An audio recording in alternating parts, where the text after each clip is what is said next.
of federalism in India can be attributed to the nature of democratic politics in our country, that is, spirit of freedom, secular outlook, respect for diversity, and the urge to live together.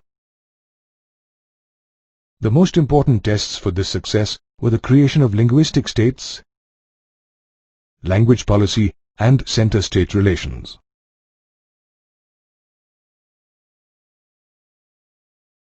At the time of independence in 1947, there were many states that had more than one local language. However, in 1956, under the State Reorganization Commission, the states were created on the basis of language. During this time, many small states disappeared and new ones came into existence. Did you know? Bilaspur was an independent state till 1954, after which it was merged as a district in the state of Himachal Pradesh. In 1966, Haryana was created from the state of Punjab. Similarly, the 16 northern Telugu-speaking districts of Madras state became the new state of Andhra. Some states like Nagaland, Uttarakhand, and Jharkhand were created to recognize their cultural and ethnic differences. The formation of linguistic states has made the country more united and easier to administer.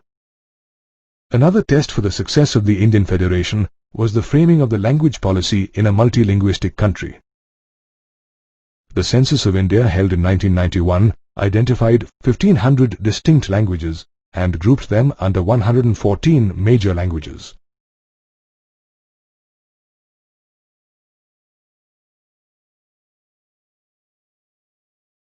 Out of these 114 major languages, our Constitution recognizes 22 scheduled languages. Hindi is the official language, although there are some states that conduct official work in their own local language.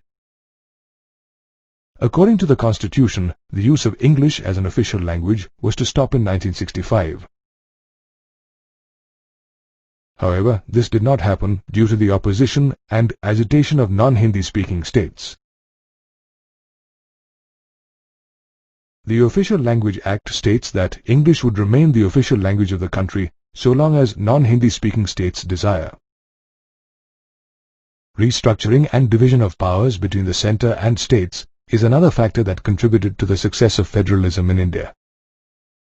At the time of independence, the central government and the state governments were ruled by the same political party, namely the Congress. After 1967, when some political parties from the opposition came to power in different states, the relations between the centre and states began to change. The central government often misused powers and dismissed the state governments led by the rival parties. This was against the spirit of federalism. After 1990, all this changed when a coalition government was formed at the centre. Regional parties became more powerful in the states and different parties formed an alliance. For example, the UPA and the NDA. Under this arrangement, the culture of power sharing and respect for the autonomy of state governments spread in India. The Supreme Court also made it difficult for the central government to dismiss the state governments in an arbitrary manner. As a result, with the era of the coalition government, the federal structure is more effective today than it was when the Constitution came into force.